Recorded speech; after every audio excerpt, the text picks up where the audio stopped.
So, Arkadi, did you want to take us through a presentation, or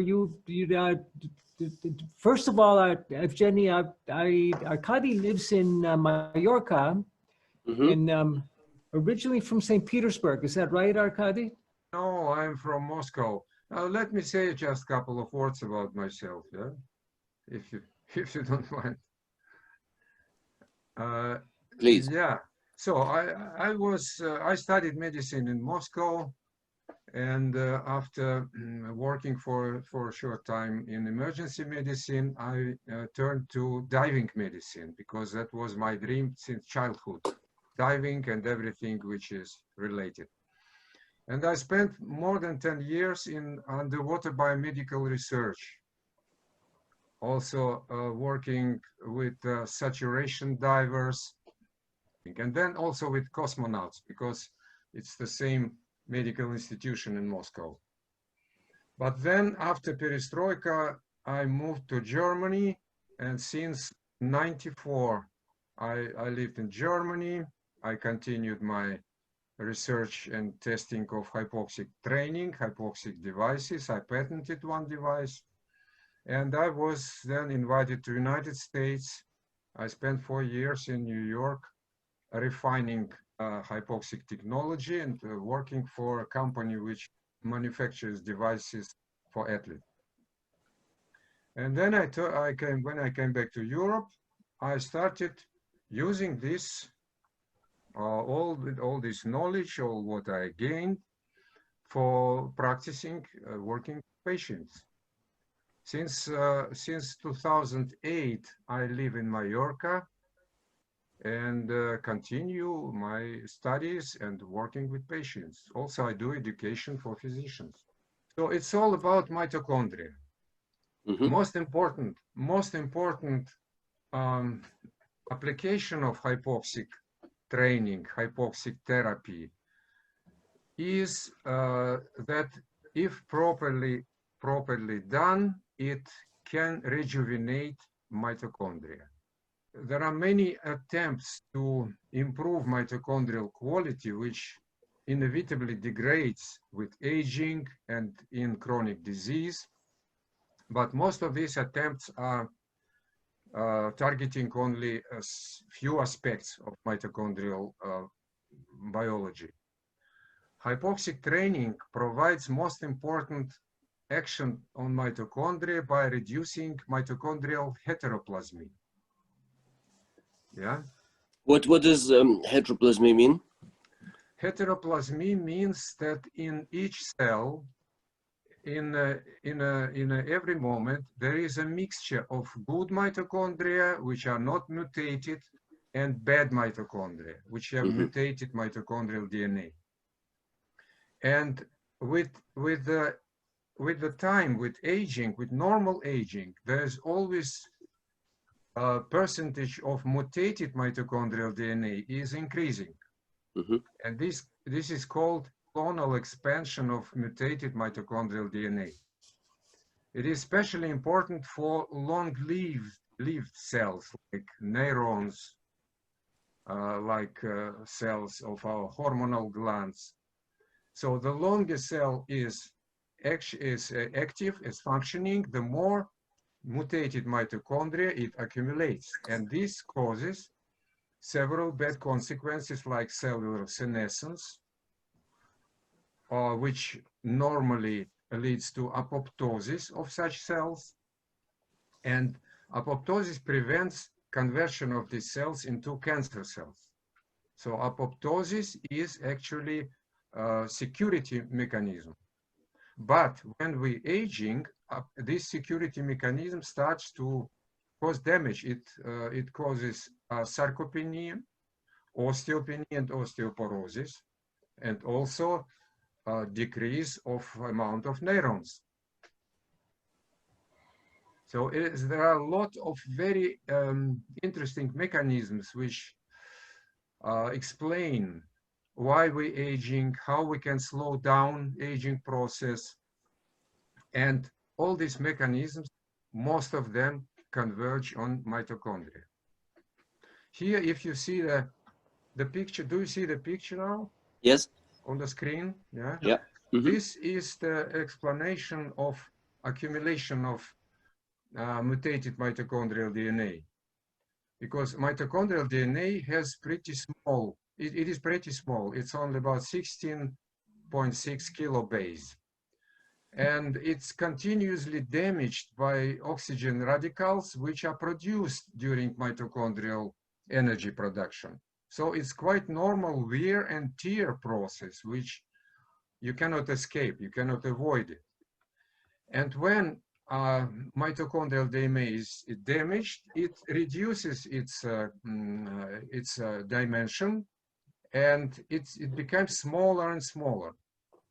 And these mitochondria, they look differently. The healthy mitochondria, wild-type mitochondria, they are small, they move pretty fast, and damaged mitochondria are pretty large, and they produce lots of free radicals.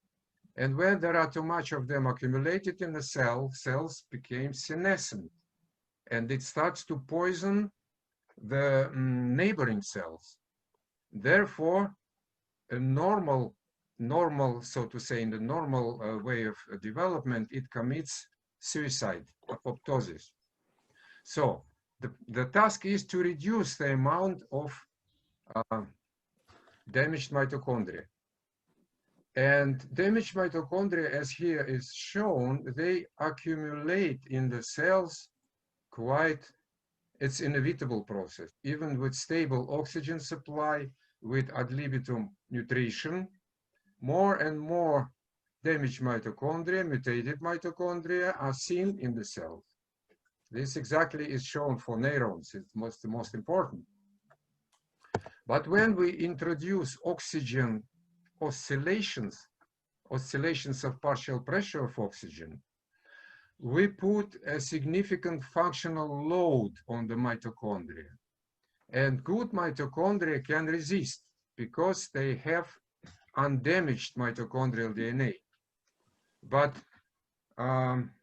mutated mitochondria cannot resist this process, and they just explode and will be eliminated. And this process is, it's a natural process, natural mitochondrial quality control process, but with aging and with chronic disease, it can be damaged. So our goal is to restore this process, and we can do it with the help of, as I put here, intermittent oxygen restriction. I just coined this term in to compare it with intermittent calorie restriction, which is well known in biogerontology as the single tool to extend healthy lifespan. So they are very good, synergized together. If we combine intermittent oxygen restriction, or in other words, hypoxic training, and intermittent calorie restriction, which can be achieved by different protocols, we get the best possible effects. We see that damaged mitochondria undergo mitoptosis, and the amount of healthy mitochondria increases. We cannot eliminate them completely because they continuously originate from the healthy mitochondria. But nevertheless, we can keep their population on low level. And if we continuously stimulate this process, we see that function of these cells, of such cells, is much better. They don't go into senescence, they function, and we see in general, we see the extension of healthy lifespan. It is modeled on the simple organisms like in worms like C. elegans and smaller organisms. But we use this phenomenon in clinic since decades. I think the application of this technology started in 1970s, at the end of 70s. There were not enough explanation how it works, but now we have more and more evidence that it's all converged on mitochondria. And where were the first experiments in the 70s? In Russia or somewhere else? In Russia. The first experiments, even not experiments, it was just a clinical task to reduce damage which patients get during irradiation, during treatment, cancer treatment with irradiation. The phenomenon was long known that if you reduce partial pressure of oxygen, the healthy tissues are protected against damaging effect of radiation. But cancer tumors, they are already hypoxic, so they don't have any, so they don't feel oxygen decrease, but they can be irradiated more strongly. You can increase irradiation doses. And this was done by Professor Strelkov and Professor Chizhov in 70s. This protocol is used clinically. There are thousands of cases successfully treated with this protocol. But Professor Chizhov was the first who got the idea that you need not to provide continuous hypoxia. He was the first to find out that intermittent hypoxia works better, not against irradiation, but against other major health problems. I have actually I have video interview with him with English subtitles, and there's a very exact explanation how all it developed. And which would you say the calorie restriction protocol works best with the oxygen restriction? The most practical protocol of calorie restriction is fasting mimicking diet. But any particular one or any? It should be individualized according to just individual needs of a person. Some people do, for instance, 1 meal a day. This is the hardest, but maybe most efficient. But others just compress nutritional window, yeah, so they have window for eating no longer than 6 hours or 4 hours, and that's ideal combination with hypoxic training. So Arkadi, the fasting mimicking diet is the protocol, it's a process, but it's not the explanation of what's happening. Is it because you're inhibiting mTOR? Are you inhibiting blood? You're lowering blood sugar? What is it that works? What is the mechanism that works together with the hypoxic? With the mitochondrial? Very good question. Exactly. By fasting mimicking diet, first of all, we reduce glucose and insulin. Insulin is even more important for reparation processes and for mitochondria. And it has also component of, it influences also mTOR. It is known now that especially long time fasting, it drastically reduces mTOR pathway, but we need to adjust it to a real situation. We are all living people and we cannot afford fasting for weeks, yeah? So fasting mimicking diet provides a compromise.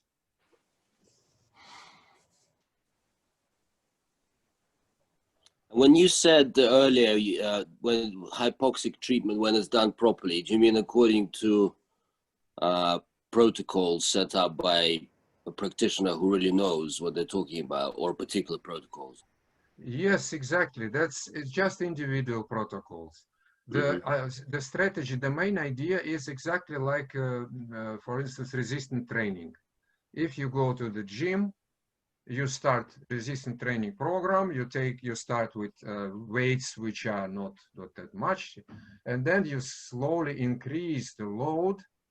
Your muscles are growing, they become stronger. Exactly the same is going on with mitochondria. Step by step, for instance, if you start with very hard hypoxic load, yeah, oh good. there is a risk to eliminate too much of mitochondria simultaneously. Mm-hmm. And it will not kill you, but it will lead to quite a strong, you know, like a fatigue syndrome for a couple of days. Mm-hmm. I see sometimes this with the patients who have too many of damaged mutated mitochondria.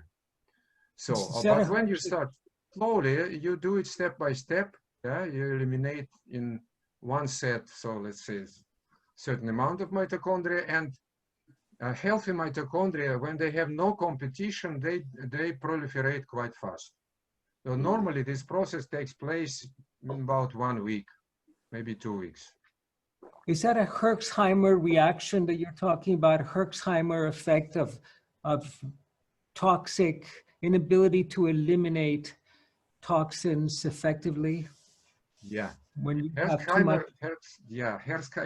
Herxheimer reaction develops when too much of microbial DNA and microbial bacterial lipopolysaccharides comes into the blood, because it is for our body, it's a signal of a massive bacterial attack. On the other hand, when bacteria are dying off, they release a lot of components of their bacterial wall. And this is the Herxheimer reaction, which is manifested by fever, weakness, can be also all kind of intoxication reactions. But when too much mitochondria simultaneously, mitochondrial DNA released in the blood, you can see the same, because mitochondrial DNA originate from bacterial DNA, and our body still our immunity recognizes it as a bacterial DNA. We can see it, for instance, during some crush syndrome, when the muscles are crushed and they release into the bloodstream a lot of DNA, mitochondrial DNA. Herxheimer syndrome is pathognomonic, so to say, it's present in the treatment, during the treatment of Lyme disease. I'm working a lot with Lyme patients. I already published a book which explains how it is working against Lyme borreliosis.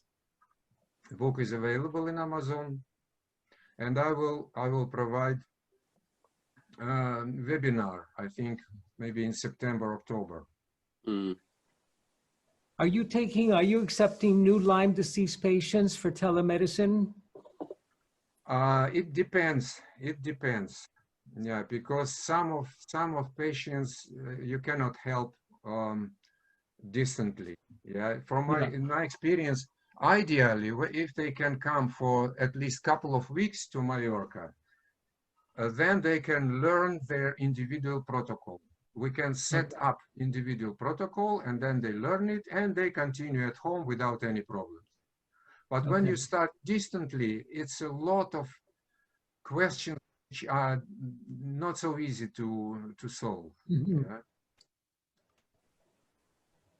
I have now more than 50 patients cured, and I mean only very, very hard cases. People who suffered for many, many years. They tried all kind of treatments, but only proper hypoxic training made them free from disease.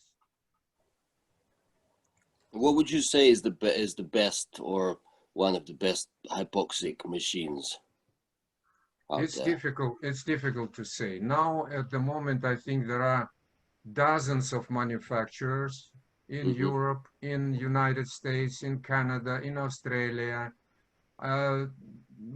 Maybe 20 years ago, it was only 2 or 3 models, but now it's so a lot of machines are produced. It's like you know, as automobiles became in demand, everybody started to produce them.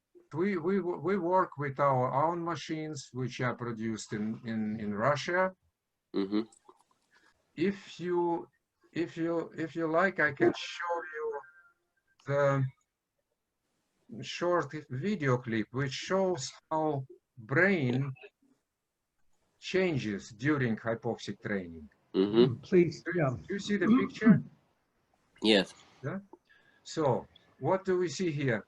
On the right side, this is a model brain. It's just an average picture of the brain of average person of this age, and how does it look during a normal, unstressed situation. On the left side, this is the brain of patient who was suffering from sleeplessness, who has chronic fatigue syndrome. He has history of drug abuse, and he came to me because he was close to suicide. What do we see? His brain has color of very low metabolism. It's exhaustion of mediators. It's a pretty low brain perfusion. And when we start the session, hypoxic session, here on the right side, you see the picture. The green line shows actual saturation of hemoglobin. The red line is the heart rate, and the blue line is actual oxygen concentration. And so when we started, now let's look what happened. Of course, it's accelerated. It's a time zoom. Yeah. You see, again, the saturation till 14% oxygen, heart rate very nervous, very nervous. Desaturation till 80%. Again, the third desaturation, and yeah. And now look what's happening with the brain. Mm-hmm. The blood perfusion increases drastically. Yeah. So brain metabolism is nearly normalized in only 20 minutes of session. After the first session, patient was completely different. He said that he didn't feel that good for many months. And with this hypoxic treatment, he was free from his problems in 1 month. Mm-hmm.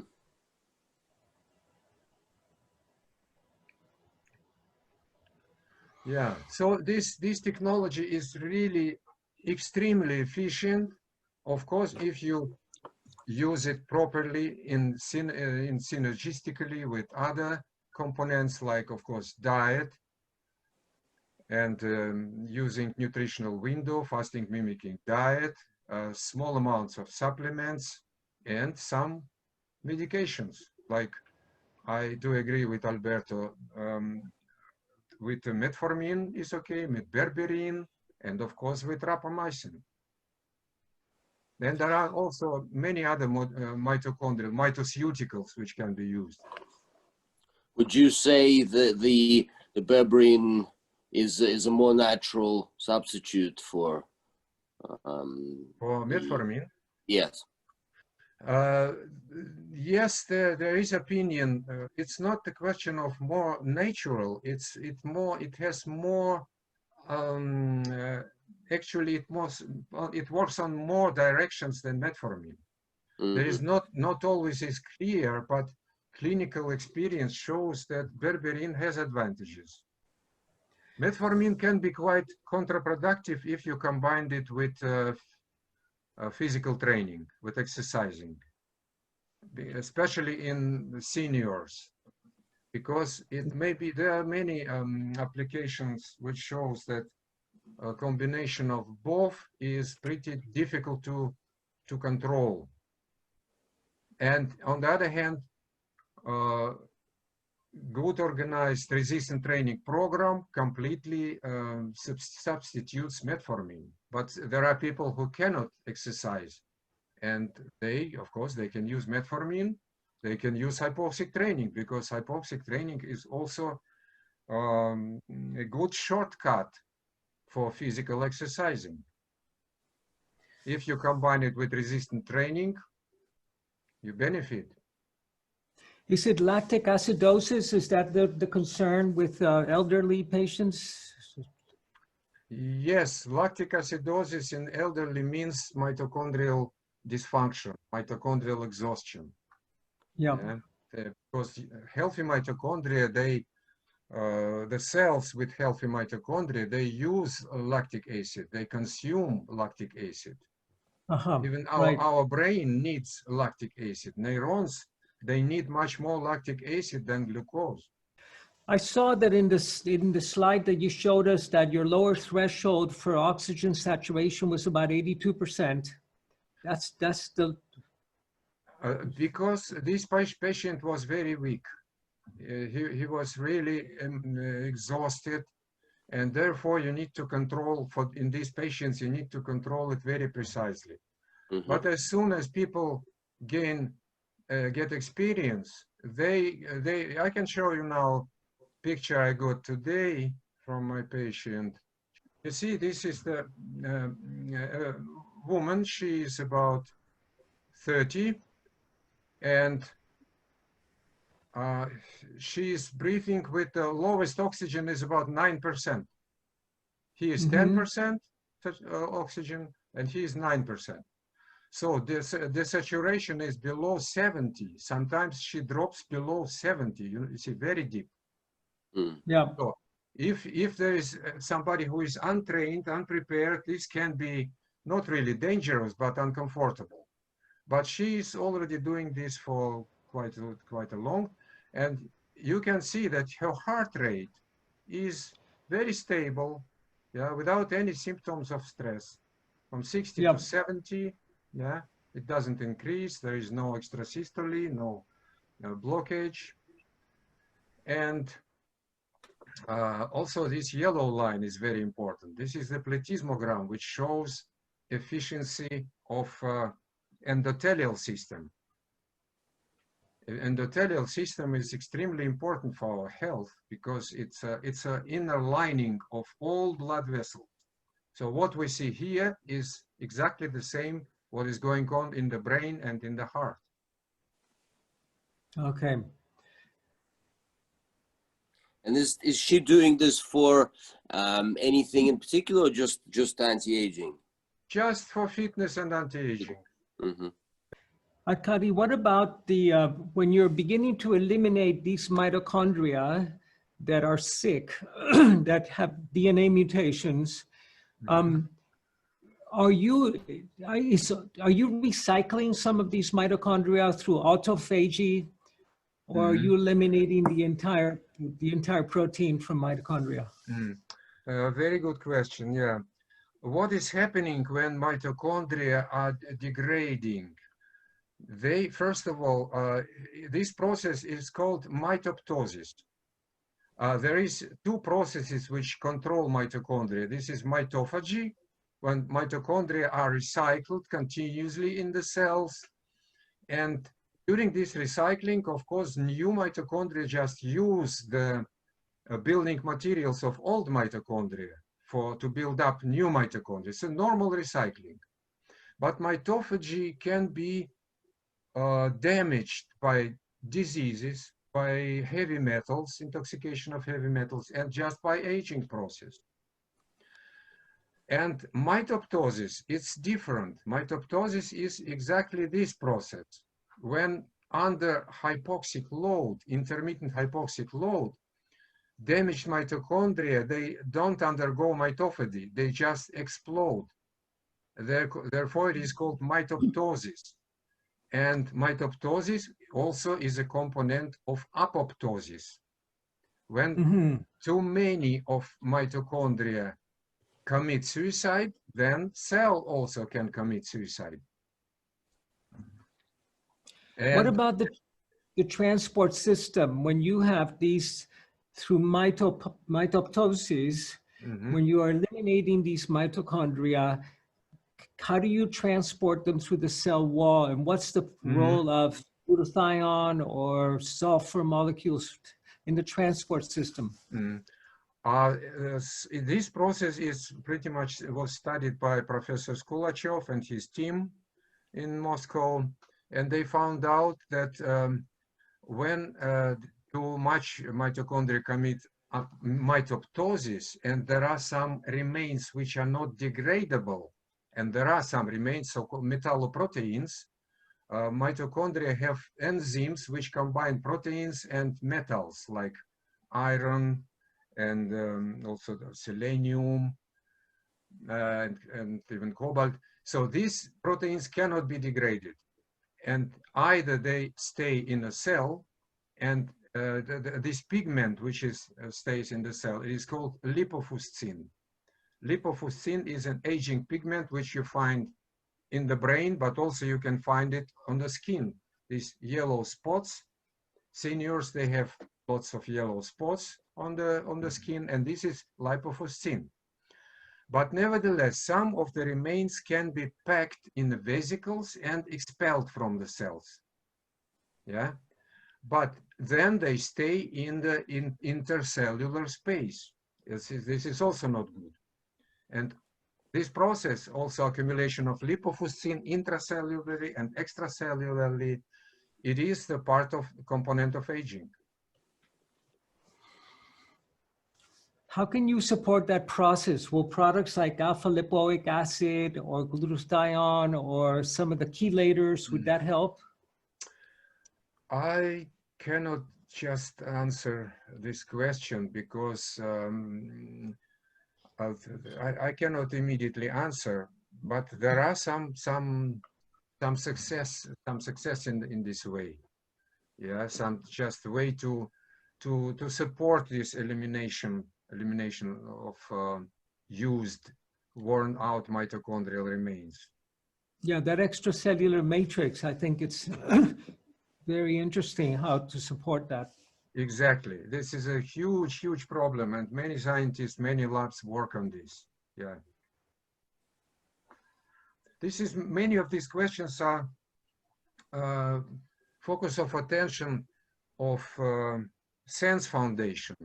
Sense Foundation, you know, which was organized by Aubrey de Grey, and they conduct a lot of studies. They finance a lot of studies, scientific studies in different aspects of aging. I presented 3 times in Sense conferences in London and in Berlin.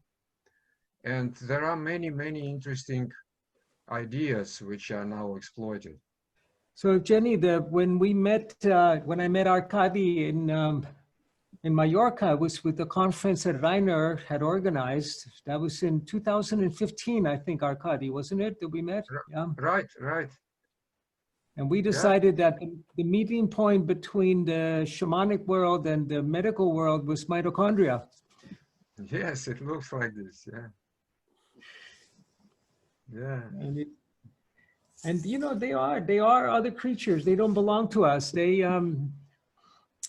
If you look at the history of life from the perspective of mitochondria, they created humans so that they could get around the world and discover, you know, wine in France and cheese in, we're really vehicles for them to get around because they have us, we don't have them.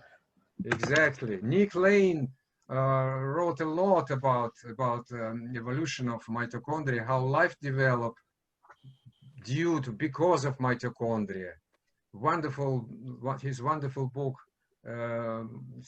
Energy, Sex, and Suicide. It's all about mitochondria. Yeah? And interesting that mitochondria first, they were intracellular parasites for larger cells. They were just eating and killing these large cells. But on the certain stage of evolution, they made a cooperation. They made joint venture. They agreed not to kill large cells, and large cells looks like they domesticated mitochondria. Yeah, they came into a very, very nice arrangement with big cells that, you know, you keep me warm and I'll give you energy. Absolutely. But interesting that mitochondria have only certain amount of genes inside mitochondrial DNA. These genes control energy production. Exactly what's the most acute processes, how to promptly switch on energy production, how to boost energy production, or make it slow, make it lower. But all structural mitochondrial genes, they move to nucleus, to cellular nucleus long ago. And there are many thousands and thousands of them. These genes should communicate with each other. They should be coordinated. And there are special phases of development which check out if this cooperation, if this coordination is okay. If it's not okay, such cells will be destroyed in the very early stages of development. It comes to fertility, it comes to a lot of diseases which originate from this incompatibility. I also working with this problem. I work with these patients, and there are very promising results. Do you have any machines that are for home use? The one we make, yes, of course. It's specially for home use, but it is, you know, conceived that it can be used by athletes. I have top athletes which use our equipment. The same equipment can be used by people who are incapacitated, who cannot, barely can move. It depends on the program which you use on the machine. Now, This technology, yes, this technology is developing very, very fast because demand is growing and application fields are increasing. So there will be place for everybody. Can you speak just a moment, Arkadi, about the hypoxia-inducible factor and how that developed in evolution and how that gets triggered with hypoxic training? Yeah, hypoxia-inducible factor, was discovered in beginning of 90s by Semenza and his team. And they found out that this is the really the factor which commands, that stays in the middle of all communications. This is, by the way, one of the first publication about therapeutical use of hypoxia. It was the work of Professor Meyerson, who did huge work in Russia in hypobaric chambers. And a lot of molecular biological studies were done by Meyerson team, and then he published a book in the United States, in 91. A lot of information is here. He provided this explanatory graph, how intermittent hypoxia works on adaptation in general. He provided very good, very deep analysis of adaptation pathways at all. But now we know that all these pathways integrate or they communicate through nitrous oxide, very important messenger, which is produced in the cells or in mitochondria. And it integrates the signals from hypoxia reoxygenation. Also, hypoxia-inducible factor is also involved here, but it's not a single one. You see the calcium signaling and heat shock proteins, also incredibly important factor. And all this integrates, converges in nitrous oxide, which then switches on adaptational pathways. It switches on the genes for glutathione, the superoxide dismutase, heat shock proteins, different kinds, and so different proteins. And as a result, we have antioxidative effects increased, anti-apoptic effects boosted, cytoprotective effects, prevention of calcium overload, which is one of the fundamental pathological mechanisms by any disease and also by aging. Also, it improves vasodilatation. And as a result, we have summary of cardioprotective, vasoprotective, neuroprotective, and anti-stress defense effects. So altogether, it's the platform for slowing down aging process, for fighting aging we see even the signs of rejuvenation by some patients, by people who do it continuously. Without false modesty, I must say about myself, I can tell about myself that I'm now using this method on myself more than for 30 years. And at my age, at 71, I feel maybe better than I felt in 40. Mm. Yeah. And how many times a year do you do a protocol? Actually, I do it continuously. Mm-hmm. If you have a machine at home, you just use it. Mm-hmm. 3 times a week, it's optimal. Sometimes you can use it every day. When there are some stressful times, you can use it every day. Especially the people who work in, like executives, top executives, and people who want have some. I have, for instance, one movie producer in the United States who is extremely stressed with his business, and he is doing it every day. He does hypoxic siesta every day. Mm-hmm. Gentlemen, I have to excuse myself. I'm going to leave you all to continue the conversation. Arkadi, it's a pleasure to connect with you again.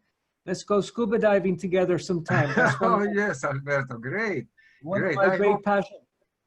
if you have a chance, you can come to Mallorca. We have 40 plus next week, and the sea is very, very warm. And diving places, I know a lot of great diving places here. With my wife together, we did a lot of scuba. Fantastic. Snorkeling. I read your paper on the study of whales.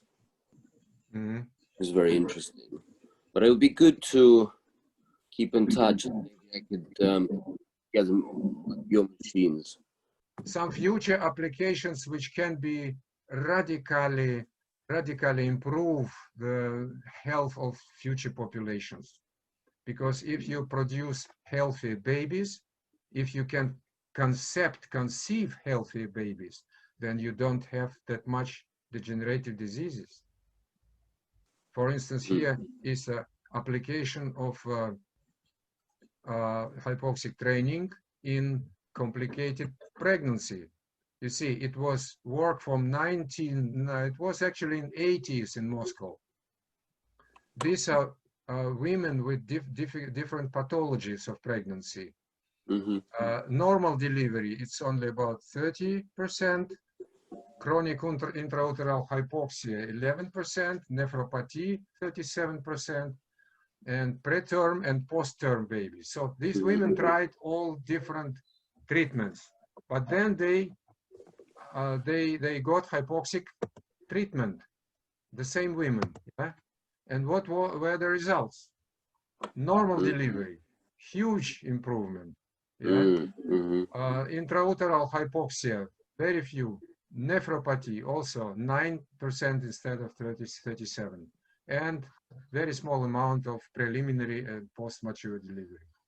This is absolutely shocking, because if this can be applied for women who now have a lot of difficulties in fertility medicine, and different very expensive options, which also do not guarantee the result. And here we have relatively simple intervention with incredible efficiency and huge social gains.